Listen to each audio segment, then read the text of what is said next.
Broadcasting from the business capital of the world, this is the Podcast Business News Network. Hey, welcome back, everybody. We're going to talk about hair loss and some of the causes for it. And it might surprise you of what could be causing challenges in your life or maybe somebody you know. And we're going to call upon an expert for that. She is a hair solution specialist with Power Beauty Unlimited, located in Albany, New York.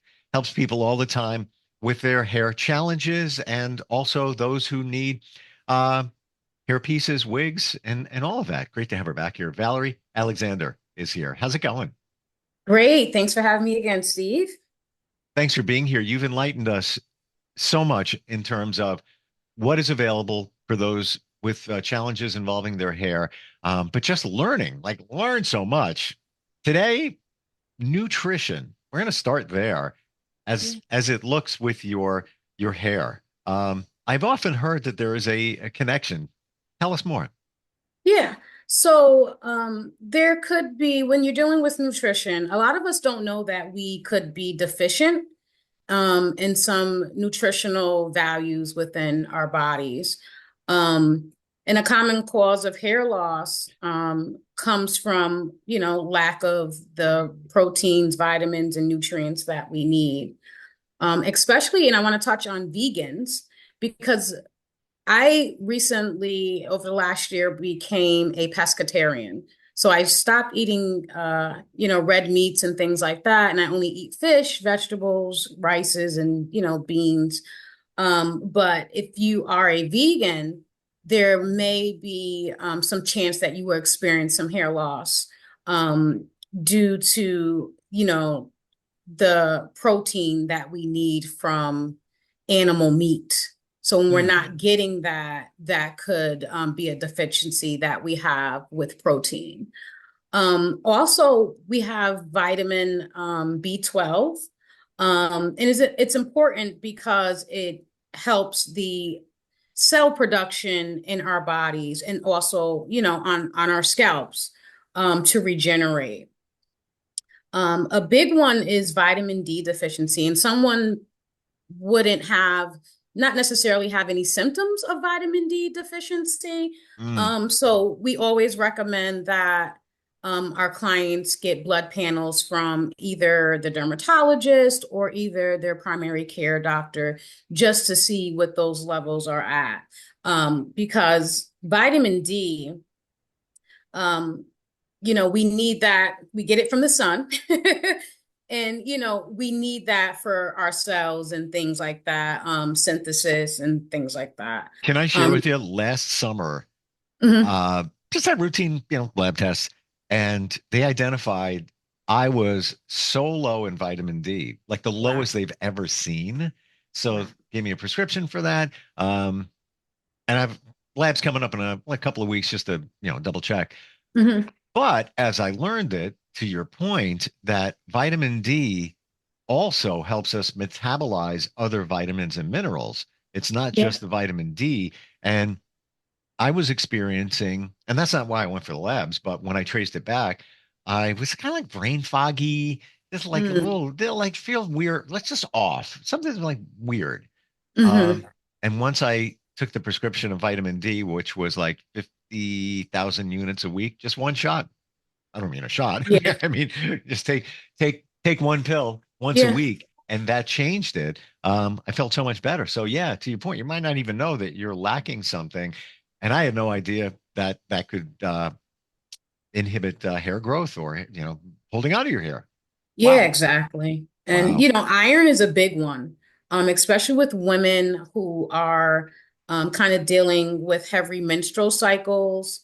And also those vegans, that iron is, we need that iron in order to, keep our body in alignment. sure, So, yeah, wow. I actually wrote these down for a friend. good. I'm not even kidding. Um, and they actually said that they're low on iron. So, and they're Yeah. having some hair issues. So Yeah. it's amazing how this all Even comes into play. Yeah, even eating, finding foods that are high in iron, vitamin C, zinc. those are great ways to start to kind of fill in those gaps with your deficiencies. As well, we do, there are supplements out there that can, help us with those deficiencies as well. Sure. And as a trichologist, we do recommend some supplements for our clients who are deficient in certain areas. What what is a trichologist? So a trichologist is a individual who specializes in scalp and hair health. So we can pretty much go in and we don't diagnose, but we can go, from the scalp perspective, we use a triscope and that will be magnified by 50 to 100 times. And Wow. we can see the scalp and the hair follicles if you have any buildup on the hair follicles that's prohibiting your hair from coming up. We can see if you may have psoriasis. You probably already know you have psoriasis, but we can look at it further to determine what the appropriate treatment is for that. Wow. I had no idea that that was in your wheelhouse. Even even the approach of how you look at the hair very closely. Mm, tell me more. This is Yeah, so my focus is scalp and hair health. So when dealing with clients, especially clients who lighten their hair more often than they're supposed to, that could affect, your scalp as well, even though you're only lightening the hair. When you're dealing wow. with the hair, all those chemicals are seeping down into the hair follicle, into the scalp, and that could affect it. And a lot of women that I've noticed, Black women, from using chemicals, from using a high temp heat, they develop a alopecia condition called CCCA, if I can remember, Central Trifugal um, something alopecia, but it's a big word, and it affects those women where they lose their hair, and it's also a fungal infection Wow. that they develop, and if it's not treated early, it can be long lasting, and you won't grow that hair because now your scalp has been damaged, and those hair follicles can't grow through that damaged skin on the scalp. So everybody's different, but Hmm. based on your experience, let's say it's identified that somebody is deficient in iron, could be vitamin D, things we talked, protein, they're just not eating Hmm. well.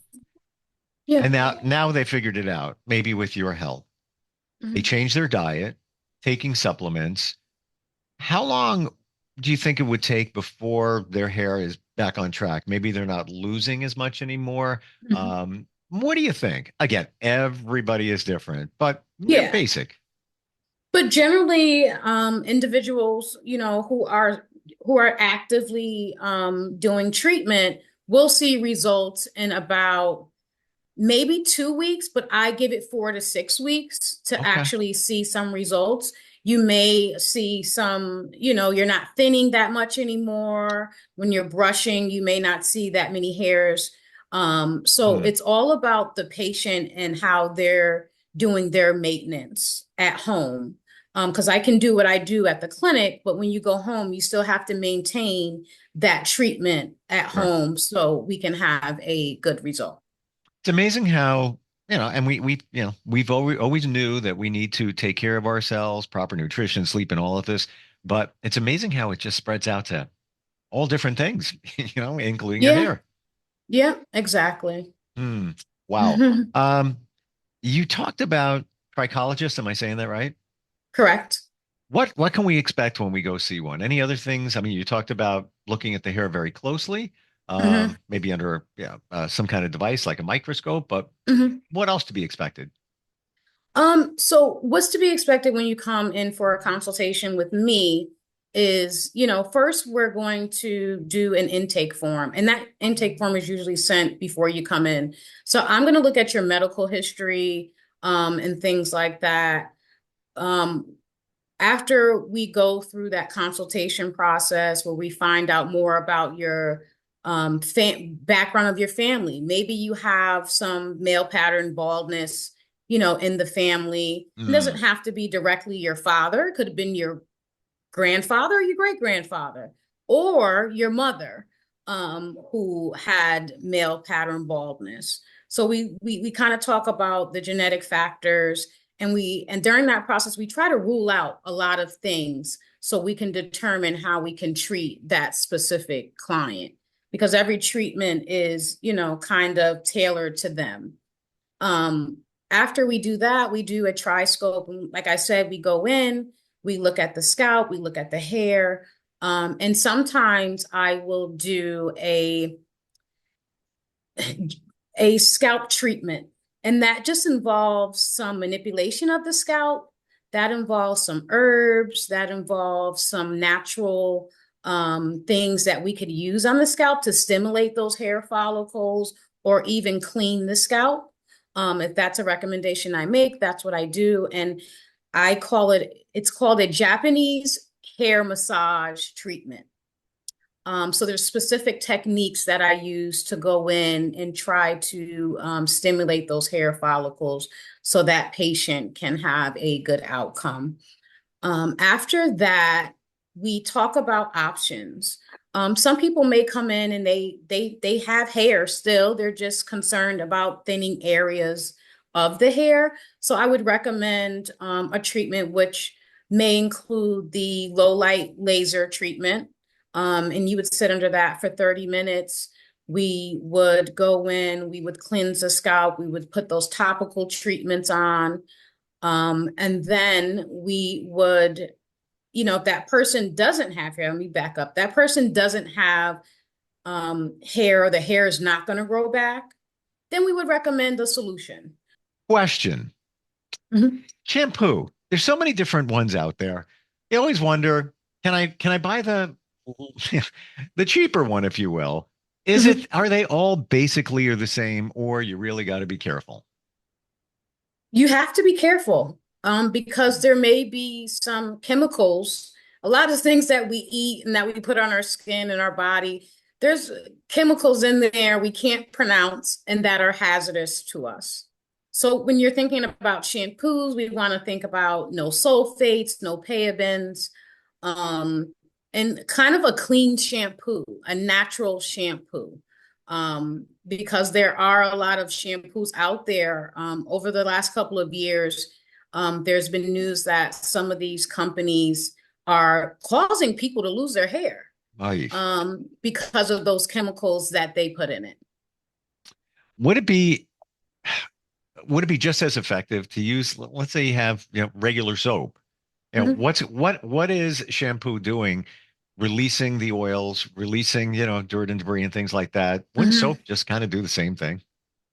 Once again, soap has some chemicals in it that may not be good for your hair, may not be good for your body. A lot of people experience allergic reactions when they use it on certain parts of their body.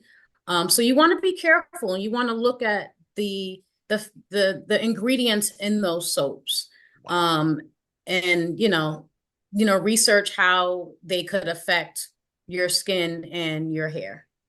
What about products in general? Now we're talking about shampoo, but when we talk about um, different types of gels and different pastes and things like that, same kind of situation. Same situation. Wow. A lot of gels and products that we use on our hair could have like alcohol in it. Alcohol is no good. Wow. It actually dries your hair out and could cause some of that hair loss that people are seeing. Oof. So yeah, those hairsprays and gels, They all have um, alcohol because it they goes all on have. wet, so it's got to evaporate and dry. Yep, How does that yep, happen? Alcohol. yep, exactly. Oof. Wow. Um, and I mean, we can get into our food chain and what, pesticides and all that stuff in there as well. When we talk about our nutrition, or maybe even just lifestyles in general, Mhm. to prevent hair loss or further hair loss, anything else that we didn't hit up? I would say, general practices when you're doing, manipulating your hair or styling your hair could be a contributing factor to the hair loss. Those ponytails, they're putting tension on your hairline, and you may start to experience some pulling on that hairline. With Black women, we have, it's been known to kind of affect us in a way because we want to wear these hairstyles, these braids. We want to kind of put our hair up in these tight styles, and that affects the hair. Using those products on the hair could also affect it. So you have to think about your hair care practices. Environment could be a cause. And when I say environment, I'm talking about your general environment where you're living. Stress is a contributing Mm, factor huge. to hair loss, and a lot of people don't realize that. And when clients come in and we go through that consultation process, and I'm asking questions, or are you under pressure at work? Because they may, be dealing with a project in the last couple of months that has affected their stress levels, and that could be a contribution to their hair loss. Mm. Yeah, I didn't even think about that, but stress is probably up there right next to nutrition. Yeah, Mm. yeah, definitely. Definitely. A lot of people, everyone deals with stress in some point of their life. So we are scalp and hair health. Absolutely. What's the first step? Take the labs, modifying your lifestyle, and or talking with somebody like you to identify, what's going on. So the first step that I would recommend is reaching out to a dermatologist. A dermatologist is going to be able to diagnose what's going on. And I'm not saying that they're always right, but most times they are. And it could be misconstrued as something else that could be contributing to the hair loss. So after you see the dermatologist, I would always recommend them just asking, can we do panels? Just to make sure that I can, holistically, if that's the route you want to go, besides using medications, go holistically and figure something out where I can get, that hair stimulated again. And once you do that, you can reach out to a trichologist. And a trichologist is the one who's going to treat you holistically. We Mm. don't use any medications or anything like that. We always think about natural remedies when it comes to helping people dealing with hair loss. It's going to sound crazy, but I love looking at old pictures Mhm, and just, when photography was around, call, mid 1800s, 1850, it just started, 60 around that time. mhm. I think maybe I'm reincarnated from that time because I just love that period. It was a simpler way of life. When you look at those photos, people don't have hair issues. Yeah, And I what think, that yeah, go ahead. I'm sorry. what it says to me is that um, less pollutants, less insecticides, less garbage out there, less stress, and all of that. I think it speaks volumes. And let's face it, back then, not a lot of people I think wore wigs. It was just like if you don't, have hair loss, that's the way it is. And if Hmm. you do have one, you're gonna know, Hmm. in the photos, you're gonna know. So I don't know. I think maybe there's something there.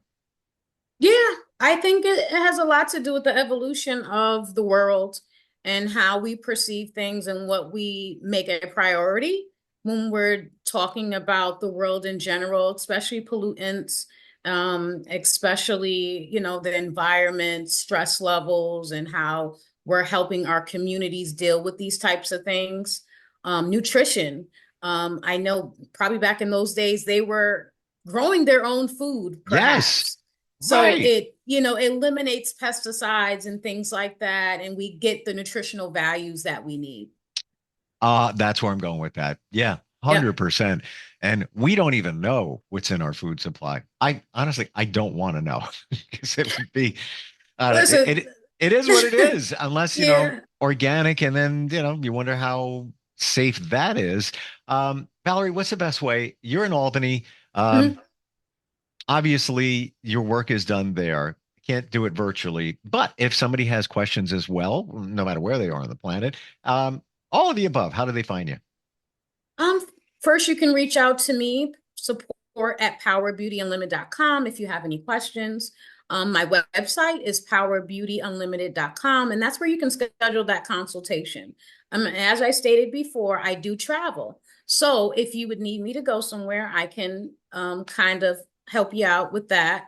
And then I'm on social media platforms, Instagram, Facebook, TikTok, Power Beauty Unlimited.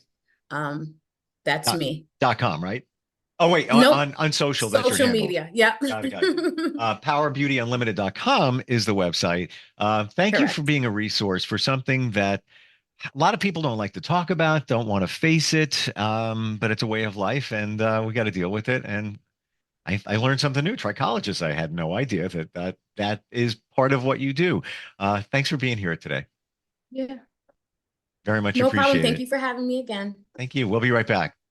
Are you looking for even more of the podcasts and hosts that you love? The Podcast Business News Network is proud to announce that you now have even more ways to listen live. Check out the MyTuner Radio, online radio box, and Simple Radio apps on iOS and Android, or find us online. Search for Business News Network on mytuner-radio.com, or search Podcast Business News Network on streama.com and onlineradiobox.com/US. Take your podcast on the go and don't miss a minute of the action.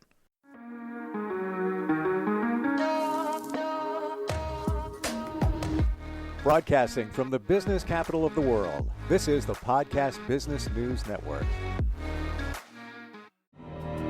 For nearly 2,000 severely injured veterans, everyday life has become filled with barriers. Day-to-day simple tasks can become pretty daunting. I have to carry my chair up 2 flights of steps or have somebody do it for me. What scares me the most is just the falling. When I'm struggling with my house, I think, to have that one great barrier just knocked down, it's crucial. Home for Our Troops is a wonderful nonprofit that builds a mortgage-free, fully adaptive, handicap-accessible house. And there's no catch. It'll be our very first home that we've ever owned. This is a game changer. This is where your life begins again. We need you to join us in completing this important mission. Please visit hfotusa.org and help build homes and rebuild lives. Because of you, everything's going to be okay.